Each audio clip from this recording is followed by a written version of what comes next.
رحمك يا رب العباد رجائي رجائي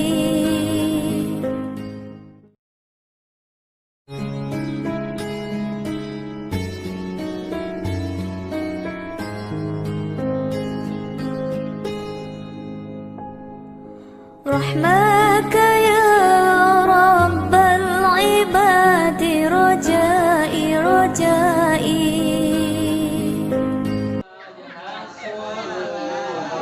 Allah ya Nabi salam alaika anta badrun anta nurun fawqa nuri anta isiru wa qadri anta misbahus suduri Allah ya Nabi salam alaika ya Rasul salam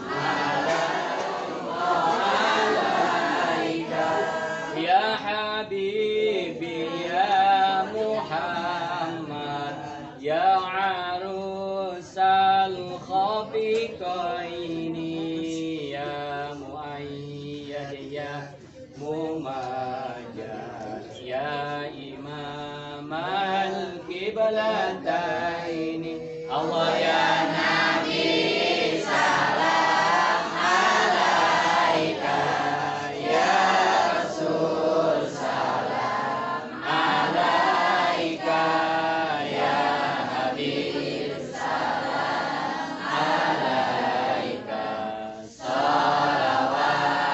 salawatullah alaika marraha wajhaka ya As'ad ya karimal walidaini aduka safil mubarak birduna yawman nusuri Allah ya Nabi salam alaika ya Rasul salam alaika ya Habib salam alaika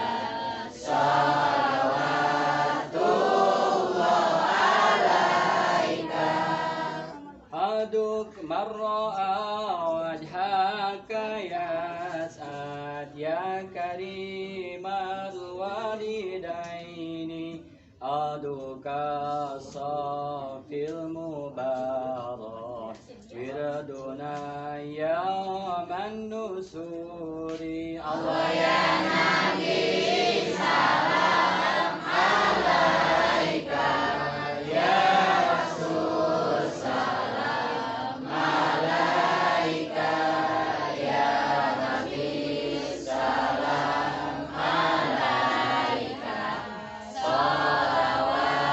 salawatullah alaika Allah ya asma'in amin bismillahirrahmanirrahim alhamdulillah rabbil alamin dan syakiran dan na'inan ya Allah lakal hamdu wa lakal syukru kama amin amin sultani Allahumma shalli ala sayyidina Muhammad wa sallam salatan tunzina biha min jami'il awqat wa taghfirlana biha min jami'il hajat wa tu'inuna biha min jami'il syai'at wa tarfa'una indaka lad darajat wa lana sallallahu ayat min jami'il kharati wa ba'da al-mamat innaka sami'un qaribun mujibud wa qadi al-hajat Allahumma salamatan fid din wa afiyatan bil jasad wa ziyadatan bil ilmi wa ziyadatan bil ilmina wa ziyadatan bil ilmina wa ziyadatan bil ilmina barakatan fi rizqina wa barakatan fi rizqina wa barakatan fi rizqina wa tawbatan qabla al-maut wa rahmatan inda al-maut wa maghfiratan ba'da al-maut Allahumma qawwin alaina fi syakaratil maut rabbana zalamna anfusana wa illam taghfir lana wa tarhamna lanakunanna minal khasirin rabbana zalamna anfusana wa illam taghfir lana wa tarhamna lanakunanna minal khasirin Allahumma ighfir lana dhunubana wa lana kama rabbayana shighara Allahumma ighfir lana dhunubana wa lana kama rabbayana ربيانا صغارا اللهم اغفر لنا ذنوبنا ووالدينا كما ربيانا صغارا ربنا هب لنا من أزواجنا وذريتنا قرة واجعلنا للمتقين إماما اللهم صل على سيدنا محمد وسيدنا محمد وما قرأنا من القرآن العظيم وما حللنا وما سبحنا واستغفرنا وصلنا بسيدنا محمد صلى الله عليه وسلم هدية وسيرة ورحمة نازلة وبركة سبيلة إلى حبيبنا وشافين قرة وجميع المسلمين والمسلمات والمؤمنين والمؤمنات الأحياء والأموات اللهم اغفر له وارحمه واعف عنه اللهم اغفر لها وارحمه واعف عنها اللهم اغفر له وارحمه واعف عنه ربنا أرنا الحق حقا وارزقنا اتباعه وارنا الباطل باطلا وارزقنا اجتنابه ربنا لا تؤاخذنا إن نسينا أو أخطأنا ربنا ولا تحمل علينا إصرا كما حملته على الذين من قبلنا ربنا ولا تحملنا ما لا طاقة لنا به واعف عنا واغفر لنا وارحمنا واعف عنا واغفر لنا وارحمنا واعف عنا واغفر لنا وارحمنا أنت مولانا فانصرنا على القوم الكافرين ربنا يا الله آتنا في الدنيا حسنة وفي الآخرة حسنة وقنا عذاب النار سبحانك ربك رب العزة عما يصفون وسلام المرسلين والحمد Suasana yang masih nyatakan COVID, yang masih COVID ya, kita masih berkumpul bermuajahah memanjatkan doa pada Allah Subhanahu wa Ta'ala, Tuhan yang Maha Esa ya. Dan kita selalu berharap pada Allah mudah-mudahan kita bisa semua apa yang kita harapkan yang kita cita-citakan ya. Anakku sekalian, ini Bapak yang kedua kali. Yang kali kedua berdiri di hadapan kalian di sini. Ya. Bapak belum mengucapkan selamat datang di SMP kita Nusantara Bimbingan Anak yang baru. Ya, inilah rumah kalian yang baru. Ya, untuk anak baru, inilah rumah kalian yang baru. Disinilah keluarga baru. Jangan jadi orang lain. Jangan asing. Ya, memang kita itu berbeda-beda asalnya. Ada yang dari Bojo Menteng 5, ada yang dari Tung. Yang dari BJM 5 siapa aja sini? Siapa yang tahu? 1, 2. Enggak, yang anak Tung, anak baru dari mana aja? Rawang Pak, ngobrol baik. Udah. Pak Romi udah. Kamu tuh enak sambil makan. Romi ngoceh doang nggak makan. Tinggal makan doang ribut. Nih kebiasaan Romi, lagi ngomong langsung nyelet letuk, kebiasaan. Romi itu kebiasaan. Ya udah, suaranya dikecilkan, volume membuka bungkusnya dikecilkan. Tuh, udah kayak tikus di malam nyari pelan. Nyampe mana ngomong orang itu lupa. sampai tikus. Oh ya, Bhinneka Tunggal Ika, berbeda-beda tetapi satu juga. Sama seperti warga Cipnus, masyarakat Citra Nusantara. Berbeda-beda asalnya. Ada yang dari Bojo Menteng 1 mungkin ada. Ada dari Rawalumbu dan Bantar Gebang. Berbeda-beda. Tetapi satu tujuannya, yaitu tholabul ilmi. Kenapa? Karena sudah disampaikan dalam beberapa keterangan, salah satunya adalah tholabul ilmi faridatun ala kulli muslimin wal muslimatin. Jelas. Jadi mencari ilmu itu hukumnya wajib. Maaf nih agak nyemprot-nyemprot dikit karena memang belum masuk nasi, belum masuk air, jadi nyemprot-nyemprot dikit. Ya, makanya agak jauhan biar nggak semprot. Ya. Lagi enak-enak kesemprot. Ya. Nah, kalau namanya wajib, saya pengen tanya, definisi wajib apa? Ya harus. Definisinya apa? Kalau kita kerjakan mendapat pahala, kalau kita tinggalkan mendapat dosa. Berarti kedudukan mencari ilmu sama dengan sholat 5 waktu. Dalam apanya? Dalam kewajibannya. Bedanya kalau sholat 5 waktu itu yaitu sholat di 5 waktu. Nah, tetapi ada rukhsahnya. Kalau mencari ilmu itu tidak harus setiap hari bagi orang yang memang sudah masuk di lanjut usia. Nah, Kalau masa-masa produktif seperti kalian, itu mencari ilmunya harus setiap hari. Nggak gugur kewajiban kalian kalau kalian hari ini masuk, besok seminggu kagak mas. Dosa nggak itu? Dosa. Jadi kedudukan mencari ilmu dengan sholat itu hukumnya wajib. Kita tahu? Nah, kalau ada di antara kalian yang sudah tahu seperti itu kemudian tidak sekolah, berarti dia dosa. Apapun alasannya, benar nggak? Nabi mencontohkan, nih, saking wajibnya sholat sampai nggak bisa ngapain masih wajib, betul nggak itu? Dengan cara apa? Mungkin ngedip. Boleh nggak itu? Boleh. Aku mau genit. Allahu Akbar, ngedip. Terus apa? Mau rukuk. Allahu Akbar. Bener nggak? Sampai segitunya saking wajibnya sholat. Ya masa iya kita udah sempurna, iya kan? Sempurnanya apa? Sempurna fisik, cakep, ganteng, cakep. Masa nggak dimanfaatin untuk hal-hal yang sifatnya positif? Ya jangan lihat yang sekarang lagi viral. Anak sekarang gitu, nongkinya di mana? Ya, jangan ikutin yang begitu mah, jangan diikuti. Ya, apa kalau nggak gaul kita namanya nggak punya teman, kata siapa? Apa kalau nggak ngerokok kita nggak ditemenin, kata siapa? Ayo. Nah ini nih berkaitan dengan rokok nih. Ya. Berkaitan dengan rokok, ya.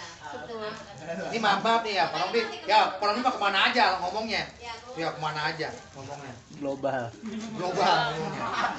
Ya, global. Ya. Satu orang ya, Pak. Paham ya? Rokok itu hukumnya ya nggak haram, nggak wajib, masuk ke makruh. Lah, dilakuin nggak dapat dosa, nggak dilakuin juga nggak dapat pahala. Nah, sekarang kasusnya, nih, ya kan? Karena gini, likuli makomin makolun, walikuli makolun makomin. Setiap tempat ada perkataannya. Setiap perkataan ada tempatnya. Nah, oleh karena itu Bapak berharap kalian semuanya bisa menjadi manusia yang dewasa. Bisa meletakkan sesuatu pada tempat rokok. Anak cewek biar nggak ngerokok juga. Dengerin, nanti kalau punya cowoknya ngerokok, tuh nasihatin. Nih dengerin. Ini dalam rangka menempatkan sesuatu pada tempat. Tadi hukum rokok jelas nggak? Hukum rokok jelas nggak? Jelas. Bukan halal, bukan haram, tapi masuknya ke apa? Ke makruh. Tetapi kalau rokok itu ya dihisap oleh anak-anak, nah logika kalian pantas tidak? Pantas tidak? Wajar tidak? Wajar tidak? Tidak wajar. Tidak wajar dan tidak pantas untuk dilakukan oleh anak-anak seusia ini. Itu dari segi etika. Ya, dengarkan. Sekarang kita lihat dari segi kesehatan. Dengerin. Coba. Anak seusia kalian itu dalam masa-masa pertumbuhan. Berkembang biak, pertumbuhan. Ya. Yang tadinya nggak bisa jalan, merangkak, berdiri, berjalan, itu namanya masa-masa pertumbuhan. Artinya, dengerin. Ini kebiasaan kamu. Dengerin. Ya. Artinya daya tahan tubuh antara anak kecil dengan orang dewasa itu pasti berbeda. Nah sekarang anak seusia kalian kalau merokok, ya pasti akan lebih parah. Paham? Nah oleh karena itu, Bapak berharap sama kalian semuanya, niatkan lagi dalam diri kalian betul-betul mencari ilmu. Jangan ngelihat kiri kanan. Waduh, teman saya mah ke Nuhun. Aduh, teman saya mah ke Dispor dan sebagainya. Ah, sama mah banyakan muridnya. Ah, di CN mah sedikit kan muridnya. Lah emang mau kita sekolah mau cari yang banyak murid yang sedikit? Enggak kan? Kita itu mau mencari ilmu. Pada kesempatan Jumat kali ini kita dalam rangka tazkirah atau setidaknya kalau kita bilang maulid. Maulid itu banyak yang menyelenggarakan yang besar-besar, ya. Yang satu lapangan nggak muat ke orang, ya. Dan kita pada kesempatan hari ini juga turut melaksanakan peringatan Maulid Rasulullah Shallallahu Alaihi Wasallam. Kita nggak lihat, nggak tahu di lapangan banyak malaikat kali, ya. Mudah-mudahan. Anak-anakku sekalian, bersyukur kita bahwa pada kesempatan pagi hari ini termasuk daripada orang-orang yang berkesempatan untuk duduk sama-sama di sini dalam rangka tentunya pertama sudah sekian lama ini nggak pernah datang ke sekolah, ya. Ada satu ungkapan begini, dulu anak-anak masuk ke sekolah dilarang bawa HP, ya. HP-nya diambil-ambil sama guru-guru kan. Jadi dulu anak-anak sekolah bawa HP dilarang bawa HP. Nah sekarang anak-anak dilarang ke sekolah, silakan main HP. Iya. Nah, dunia terbalik. Wah ini yang sering nonton sinetron ini. Sinetronnya aja dunia terbalik ya. Sekolah juga bolak-baliknya dibalik begitu ya. Nah, jadi yang dulu ibu-ibu di rumah ini ya pagi-pagi nyiapin sarapan buat kalian semua, ya kan? Ternyata sekarang juga selain nyiapin sarapan, ya kan, harus ngajarin kamu juga paling tidak mengawasi kan. Itu. Nah dalam kondisi seperti ini, Bapak cuma ingin berpesan, ya. Bapak cuma ingin berpesan, dimanapun kalian, ya, di sekolah atau di rumah, kalau memang mentalnya tukang main, ya main dulu. Ya gitu, ya kan? Mau di sekolah, mau di rumah, ya kan? Kalau nggak mau belajar, yang maunya main terus pasti akan main. Akhirnya apa? Masa muda itu tidak digunakan untuk benar-benar belajar, yang ada main. Nah sekarang kita coba balik ya, dimanapun kita berada, tetapi ketika pikiran kita ini, otak kita ini, perasaan kita ini harus dengan satu tujuan. Masa muda saya ini harus saya isi dengan ilmu pengetahuan. Nah itu boleh. Di lapangan cari ilmu, di jalanan cari ilmu, ya. Di mana-mana selalu belajar. Jadi masa muda kalian ini tidak akan sia-sia. Nah sekarang contohnya begini. Sekarang SMP sampai nanti kira-kira 6 tahun ke depan. Nih, mudah-mudahan panjang umur nih ya. Dari saat sekarang ini target sampai 6 tahun ke depan, belajar di sekolah atau belajar di rumah itu sama saja. Yang penting saya punya target, saya harus menguasai ilmu. Itu yang penting ya. Yang penting itu. Apalagi kalau kalian misalnya senang matematik, sekarang banyak di HP ya kan, yang belajar matematik canggih ya kan. Ada satu hal yang barangkali ya jangan sampai terlewat ini. Kebetulan saya baru semalam dengar ya, saya menyaksikan.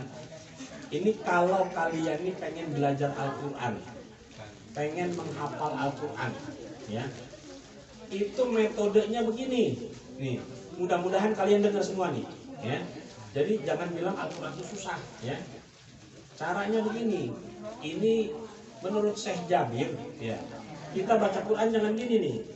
Kalau baca Quran begini, nanti lama-lama ngantuk, nunduk, tidur sama Al-Quran. Iya kan? Itu. Kalau kita nunduk gini, ya. Harusnya bagaimana yang benar? Hadapkan Al-Quran. Ada buku nggak? Ada buku nggak? Ya udah sama aja ini ya. Kita gini nih, lurus, pandangan mata lurus ya. Ini Al-Quran kita buka, lurus, ya. Terus kita geser sedikit, tapi mata tetap ke depan. Posisi ini digeser. Jadi seperti kayak apa? Mata ke ini muka ke depan, iya kan? Ini digeser sedikit. Jadi kayak melirik ya, melirik, ya. Itu pesan beliau. Jangan dihafalin dalam hati, jangan dimasukin ke kepala. Liatin aja tuh aku, ya. Huruf demi huruf tuh diliatin, sampai kelihatan nanti betul-betul kalian hafal tuh huruf. Ya. Ini menurut beliau adalah apa yang saat sekarang ini berlaku. Coba kalau di komputer, di apa namanya, di apa itu alat untuk fotokopi, iya kan? Di komputer tuh ada. Kita scan ya, taruh ya, klik scan. Itu semua akan terekam. Itu akan terekam dengan sistem scanning, ya kan? Nah ini menurut analisa beliau, otak kita itu jauh lebih cepat, lebih canggih daripada alat scan tadi. Jadi seakan-akan apa yang ada dalam tulisan ini, dalam Al-Quran itu terekam, di-scan di dalam otak kita. Nah, saya harapkan kalian juga coba mulai dah, ya. Coba mulai, ya. Jadi seayat, 2 ayat, yang pendek-pendek aja nggak apa-apa, ya. Itu. Jadi jangan dimasukin ke hati, jangan ngapalin, jangan liatin aja, liatin, seakan-akan dia akan men-scan huruf-huruf yang ada di dalam lembaran Al-Quran. Nah, itu ilmu satu tuh, ya. Ilmu satu itu. Anandaku sekalian, pada kesempatan Maulid ini saya ingin menyampaikan, ya, apa sih sebenarnya kalau di mana-mana orang itu merayakan Maulid. Intisarinya itu apa? Maksudnya itu apa? Ya. Ini kita harapkan dengan Maulid ini kita bisa melihat perjalanan, melihat jejak, melihat kisah Rasulullah SAW. Makanya saya pikir nggak salahnya di sela-sela kesibukan kalian ini, ya, itu ambil tuh sejarah, ya, kitab atau misalnya sirah nabawiyah atau sejarah nabi, atau juga mungkin ada yang punya sejarah para rasul, mungkin perpustakaan kita, coba lihat di situ. Jangan jauh-jauh, selama bulan Maulid saya pelajari kisah-kisah sejarah para nabi itu. Target, ada buku yang kita pegang habis. Ini cerita sedikit nih, Saya itu dulu seperti kalian, kalau orang itu baca buku, rasanya kita ngiler, ya, pengen baca buku itu, ya kan?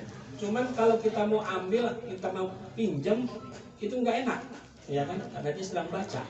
Kita tunggu kapan dia selesai, kita pinjam. Kalau orang lain kan punya uang, saya enggak, ya kan? Jadi kalau selesai saya pinjam. Ini harus selesai, harus saya baca habis. Paling tidak dalam 3 hari, 4 hari, 1 buku habis. Kenapa? Karena alasannya kalau kita seperti itu belum tentu besok dikasih pinjam lagi, ya. Belum tentu besok dikasih pinjam lagi. Jadi kita target tuh, ya. 1 buku, ya, 4 hari atau 5 hari, ya. Besok pinjam lagi sama kawan yang lain, pinjam lagi sama kawan yang lain. Karena apa? Penyakit orang yang bisa beli buku, nih, ya. Penyakit orang yang bisa beli buku, begitu dia beli bukunya, entar bacanya, gitu kan? Artinya apa? Dia bisa merasa lambat nggak apa-apa, ya kan gitu. Tetapi kalau kita nggak punya, ada alasan tadi, takut nggak dikasih pinjam lagi, kita habisin tuh buku. Gitu. Jadi dengan cara seperti itu, kita sadari betul bahwa gerbang ilmu pengetahuan, gerbang dunia ini itu ada dengan cara membaca. Cara membaca. Ya. Makanya, nah ini kisah Rasulullah SAW. Begitu beliau ada di Gua Hira, ya kan? Itu apa? Ayat yang pertama turun apa? Ayo. Hah? Iya, Al-Quran. Ayo. Ayatnya apa? Nah, ayo. Hah? Ada yang ingat nggak? Al-Fatihah. Ketika Rasulullah Shallallahu Alaihi Wasallam ada di Gua Hira, itu malaikat Jibril datang menemui beliau. Terus ada turun ayat itu. Apa? Iqra. Siapa yang bisa nurusin Iqra? Ayo. Iqra. Bismi rabbikal ladzi khalaq, khalaqal insana min 'alaq, Iqra wa rabbukal akram, alladzi 'allama bil qalam, 'allamal insana ma lam ya'lam. Ila akhir ayat. Jadi nanti kalau yang belum hafal-hafal benar, ya, itu caranya tadi tuh, ya kan? Al-Qur'annya dibuka, pandangannya diluruskan, digeser ke kiri sambil ngelirik, dilihatin tuh, ya. Insya Allah akan terekam, akan terscanning dia Pak di otak kita. Ya. Ada satu teori mengatakan begini, kalau kita belajar, ini nih masih kaitannya dengan belajar nih, ya. Kalau kita belajar, alat yang dapat kita gunakan untuk menyerap ilmu pengetahuan jelas mata kita, ya kan? Tetapi tidak jarang orang yang tidak punya mata pun pintar. Karena apa? Dia menyerap ilmu pengetahuan dengan telinga. Iya. Kalau nggak lihat, bagaimana menyerapnya ke otak? Ya, gitu. Ya, artinya kita punya panca indera, kita bisa gunakan untuk menyerap ilmu. Ada satu teori yang saya coba kembangkan, yang saya coba lakukan. Contohnya begini nih. Contohnya begini. Kalau kita belajar kelompok, ya, belajar kelompok itu mungkin ada 5 orang, mungkin ada 10 orang, ya. Ini bisa dilakukan nih, bisa dilakukan. Ketika kita belajar sejarah, ya, ketika kita belajar sejarah, itu kalau kita malas untuk melihat atau capek untuk melihat, inilah fungsinya yang namanya kelompok. Yang satu baca, kuat-kuat dia baca. Kita bisa saja sambil tiduran, mungkin sambil istirahat begini, tetapi kuping kita yang dengar. Ya. Begitu satu kali baca selesai, ya kan, ada pertanyaan, ya. Atau mungkin diulang sampai 2 kali dibaca. Ya. Selesai satu bab dibaca, saling bertanya. Itu artinya apa? Bukan mata kita yang menyerap, tetapi kuping kita yang mentransfer pengalaman tadi, ya, mentransfer cerita tadi, sehingga akhirnya kita saling bertanya satu sama lain. Itu gunanya belajar kelompok, jadi ringan. Jangan belajar kelompok semuanya begini, kadang-kadang bercanda malah, ya kan? Malah kadang-kadang bercanda itu nggak efektif. Itu nggak efektif. Coba kalian lakukan ketika untuk belajar ini berkelompok, 2-3 orang, yang satu baca kuat-kuat, yang lain dengarkan, selesai dibaca, coba ajukan pertanyaan satu sama lain, saling mengingatkan daripada apa yang dibaca. Itu sangat efektif, sangat cepat itu, ya. Ada teori-teori belajar seperti itu, ya. Jadi kita belajar nggak capek, semua organ yang ada ini kita pakai, ya kan itu. Paham ini? Paham. Nah itu dibilang Iqra bismi rabbikal ladzi khalaq, ya. Bacalah dengan nama Tuhanmu, ya. Maksudnya apa? Kalau bacalah dengan mata berarti kita melihat. Bacalah dengan kupingmu berarti kita mendengar. Bacalah dengan mata hatimu berarti kita meresapi, merenung. Bacalah dengan lidahmu berarti kita mungkin merasakan sesuatu. Jadi teori-teori seperti ini mestinya kalian sudah paham semua, ya kan? Jangan sampai apa? Ketinggalan atau paling tidak nggak tahu, ya.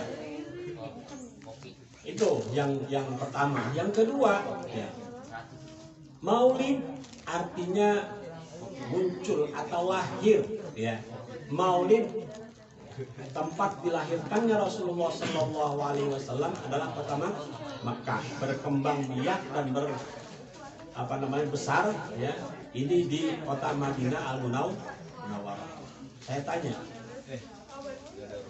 ada nggak di antara kalian nggak pengen ke sana? Pengen nggak ke sana? Pengen nggak ke sana? Pengen. Ada caranya nggak? Pasti ada. Pasti ada jalannya. Pasti ada caranya, ya kan? Nah, jadi cerita sedikit nih. Saya dulu itu nggak mimpi-mimpi mau berangkat ke sana, ya. Nggak mimpi-mimpi kita berangkat ke sana, ya kan? Tugas kita sebagai seorang pelajar, kita belajar yang benar, ya kan? Sesuai dengan yang diajarkan guru, terus kita belajar. Tahu-tahu pas begitu ada pemilihan, ya kan? Siapa yang mau akan dikirim ke Saudi Arabia, saya ditunjuk, ya kan? Ditunjuk, ya. Dalam proses kira-kira 3 bulan terbang saya, ya.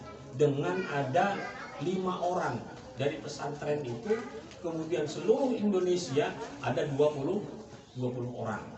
Belajarlah kita di sana, ya kan? Artinya apa? Kita cuma niat.